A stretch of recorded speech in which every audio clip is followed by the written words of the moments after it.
Is the U.S. as divided as it was a year ago? Where does the country go from here? Let's bring in a member of Congress who was in Washington last year as the attacks unfolded. He was told to shelter in place when he was on his way to vote to certify the last election on January 6th. What's his view of what happened today and what will happen next?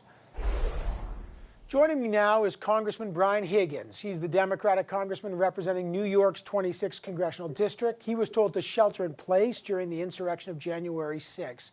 Congressman, welcome back. I haven't said Happy New Year to you yet, so Happy New Year, but it's a very somber day in your country. I've watched many of the testimonies from your fellow members of Congress who remember what it was like that day.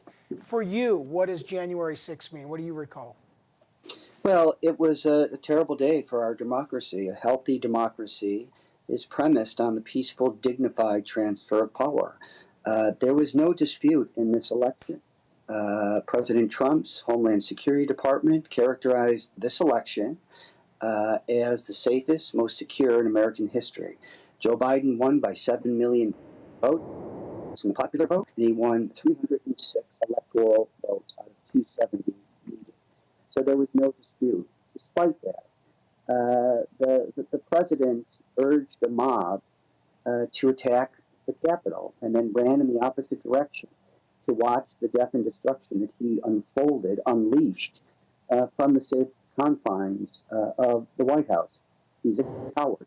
So there's an investigation ongoing.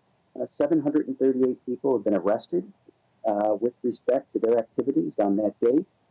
There were 220 people who have been charged with assaulting 140 police officers whose responsibility it is to keep members of Congress safe so that they can carry out their constitutional duties. This is unprecedented. This investigation continues, and all signs, all facts are pointing to one person who is responsible for that. And that was, at the time, the President of the United States, now the former President, Donald Trump. Congressman, it strikes me as I'm watching this that the only two Republicans who are in with the rest of your fellow congressmen and women were Congresswoman Lynn Cheney, who has been essentially ostracized from her own party, for Liz Cheney rather, and her father, the former Vice President, Dick Cheney, who was there. Yeah. No members of the Republican Party joined in this to condemn the events of January 6th. In fact, Republican Matt Gaetz and Marjorie Taylor Greene have actually gone on Steve Bannon's podcast today and said they're proud of the work they did, that they're actually going to rally on the other side of this. What does that tell you about the lack of representative from the Republican Party and what some of their leading members are saying? Well, America is clearly divided right now, and this is a sideshow intended to get exactly what they're getting, and that's attention.